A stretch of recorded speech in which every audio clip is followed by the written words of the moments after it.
ఓం నమ శివాయ నమ. ఓం శ్రీ మాత్రే నమ. ఓం పరబ్రహ్మ పరమాత్మ నమ. జగత్తుత్పత్తి స్థితి పలయ బ్రహ్మ హరియరాయతిని గుణాత్మ సర్వగవతిగామి దర్శ దర్శ దత్తాత్రేయ నింసంతిని సిద్ధి కురు కురు కురు స్వహ. కుర్రో కుర్రు కొండ దేవత అంబ పలుకు, జగతంబ పలుకు, సమ్మక్క పలుకు, సారలమ్మ పలుకు, వనదేవత పలుకు. జాయ్ కొండ దేవతాయ నమ. ఓం సమ్మక్కాయ నమ. ఓం సారలమ్మాయ నమ. ప్రజలందరికీ నమస్కారము.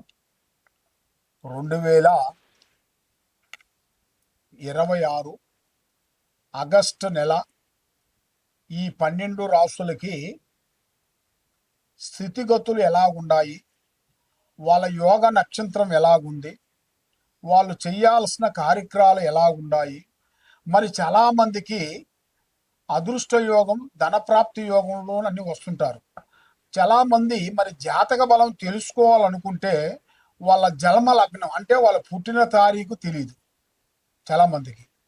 చాలామందికి నా పేరు ఇదండి, ఈ పేరులోనే నేను చేస్తాను, ఈ పేరులోనే నేను రాశిఫలం చూసుకుంటున్నాను, మరి అది ఎంత కరెక్ట్ కాదా, లేదా జన్మ లగ్నమే చూసుకోవాలా అనేది చాలామందికి ఒక సందేహం.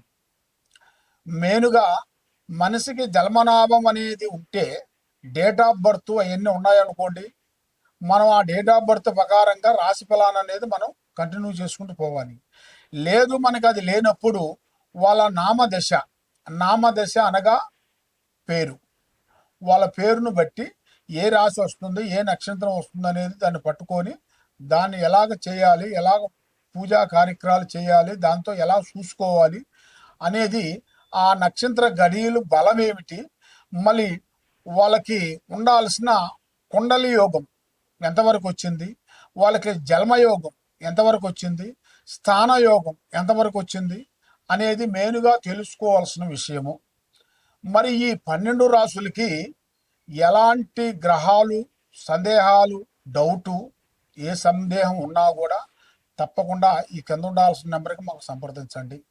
కాబట్టి ఈ 12 రాసుల్లో ఉండవలసిన వాళ్ళు ముఖ్యంగా మరి కొంతమందికి లగ్నాన్ని పెట్టుకొని వెళ్ళిపోతుంటారు. లగ్నం అంటే వాళ్ళు పుట్టిన సమయం, ఆ సమయంలో ఒక లగ్నం వస్తుంది, ఆ లగ్నాన్ని పెట్టి దానినే చూసుకుంటూ పోతుంటారు. కానీ లగ్నంతో పాటు రాశి బలం చాలా గొప్పది. రాశి బలము, లగ్న బలము, ఈ రెండింటిని మనం చేసుకోవాలి, తెలుసుకోవాలి.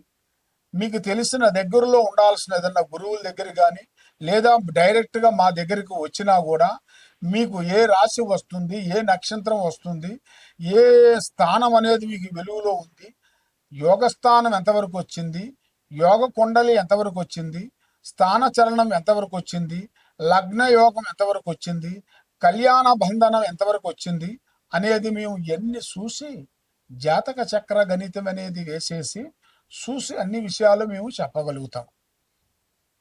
ఆగస్టు నెల 2026 వృషభ రాశి ఫలితాలు. ఈ వృషభ రాశిలో ఉండవలసిన వాళ్ళు అదృష్ట బలము, జీవిత బలము, యోగ బలం.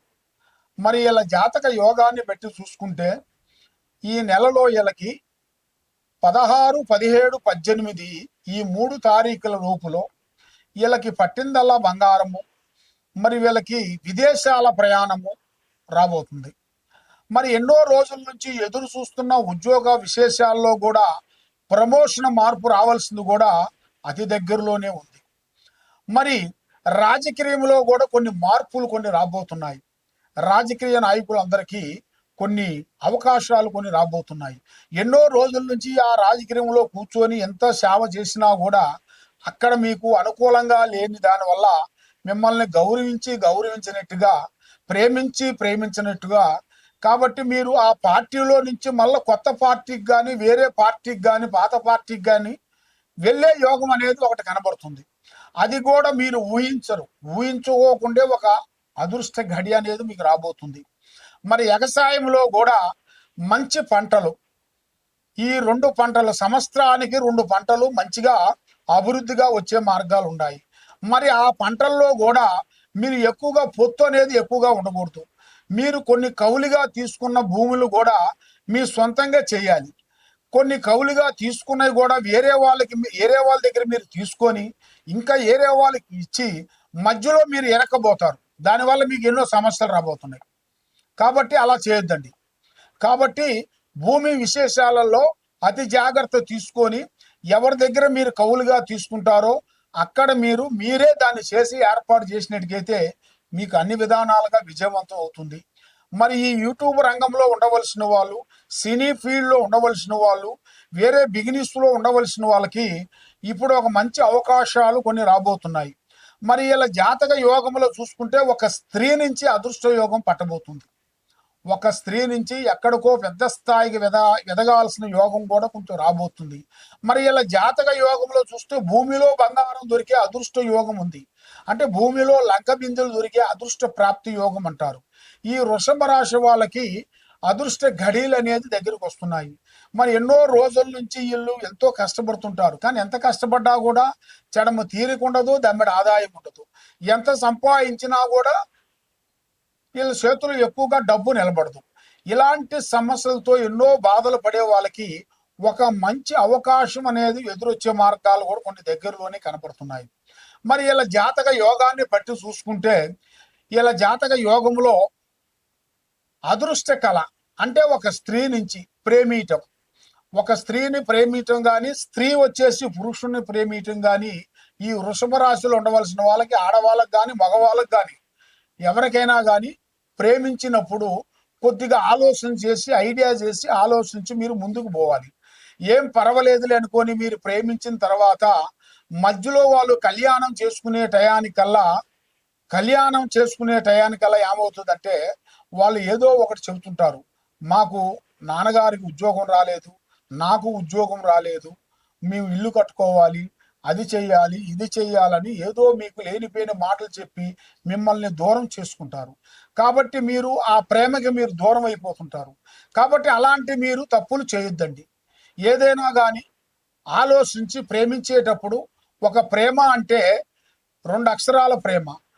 ప్రేమ అనగా 4 సార్లు పార్కు చుట్టూ 4 సార్లు సినిమాల చుట్టూ తిరిగి వచ్చినంత వరకు ప్రేమ కాదు. ప్రేమ అంటే ఎదుటి మనసులో ఉండాల్సిన భావ్యం తెలుసుకునేది. ఆడవాళ్ళు కానీ మగవాళ్ళు కానీ వీళ్ళిద్దరూ తెలుసుకునేదే ఆ మనస్సులో ఉండాల్సిన భావ్యము. తర్వాత ప్రేమ అంటే ఒక నమ్మకం. ఆ నమ్మకం ఉంటేనే ప్రేమ, లేకపోతే ఏది ఉండదు. కాబట్టి ఏది చేసినా ఆలోచించి ముందుకు అడిగేయండి. ఓం నమః శివాయ.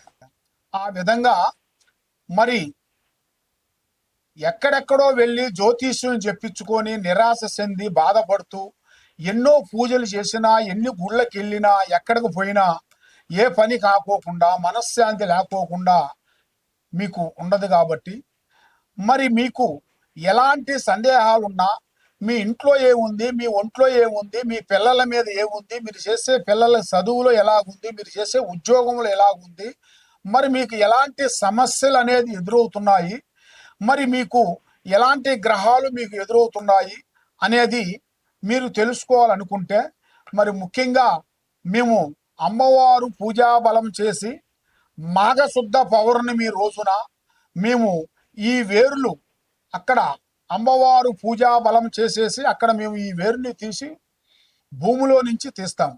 ఈ చెట్టుకాడికి వెళ్ళి పసుపు కుంకుమ వేసి అక్కడ కొన్ని కోళ్ళు ఏటపోతులు కోసి అమ్మవారు పూజా బలం చేసి ఈ వేరుని మేము తీస్తాము. అది అమావాస రోజున ఆదివారము అమావాస సూర్యగ్రహణ టయాలలో మేము ఈ వేరుని తీసి పూజా బలం చేసి తీసుకొని వస్తాం. ఈ వేరు ఏమిటంటే నరఘోష, నరదిష్టి, ప్రజా దిష్టి లేకోకుండా సభకట్టు వేరు. ఈ వేరు ఆరోగ్యం కానీ, కుటుంబంలో సమస్యలు కానీ, భార్యాభర్తల సమస్యలు కానీ, పిల్లల చదువులు కానీ, కుటుంబంలో మనశ్శాంతి లేకోకుండా ఉండటం కానీ, కళ్యాణాలు దగ్గరకు వచ్చి దూరం కావటం కానీ, మరి వాళ్ళు విదేశాల ప్రయాణంలో బ్రేక్ కావటం కానీ, కుటుంబంలో సమస్యలతో సతమతం అయిన వాళ్ళందరికీ, మరి ప్రమోషన్ రాకోకుండా ఇబ్బంది పడే వాళ్ళకి ఎలాంటి సందేహాలు ఉన్నా, ఎలాంటి సమస్యలు ఉన్నా కూడా ఈ వేరుని మేము పూజా బలం చేసి ఇస్తుంటాం. అంటే ఈ వేరు మేము ఎవరికైనా సరే ఫ్రీగా ఇస్తాం. కాబట్టి ఇది మీరు తీసుకోవాలనుకుంటే శ్రీ సమ్మక్క సారక్క మహాశక్తి పీఠం, దిల్సుఖ్ నగరు, సాయిబాబా గుడి ఎదురుగా మేము ఇక్కడ పీఠం పెట్టాము. ఇక్కడ మీరు వచ్చినట్టుకైతే ఈ అమ్మవారు వస్తువు వేరుని మీకు అందజేస్తాము. మరి మీరు ఎక్కడెక్కడో నుంచి మీరు ఉండి వేరే ఊర్లో ఉన్నారనుకోండి, వేరే స్టేట్లో ఉన్నా కూడా మీరు తప్పకుండా ఫోన్ చేసి మాకు గురువు గారు మాకు ఈ వేరు కావాలండి అంటే మేము మీకు కొరియర్ ద్వారాగా మేము పంపించగలుగుతాం. తప్పకుండా మమ్మల్ని సంప్రదించినట్టుకైతే మరి మీ కుటుంబాన్ని బట్టి, మీ యోగాన్ని బట్టి, మీ మీద ఎవరు చేస్తున్నారు, శాతబడి కానీ, చెల్లంగి కానీ, బాణావతి కానీ, మరి మీ కుటుంబంలో ఎలాంటి గ్రహాలు కానీ, దెయ్యాలు కానీ, భూతాలు కానీ ఎలాంటి సమస్యలు ఉన్నా కూడా దానికి మేము పరిష్కారం చేసి దాన్ని 11 రోజుల్లో మీకు పూజా బంధన చేసి మేము శాంతి చేయగలుగుతాం. తప్పకుండా మమ్మల్ని సంప్రదించండి. సర్వో జనా సుఖినో భవంతు. ఓం నమ శివాయ నమః.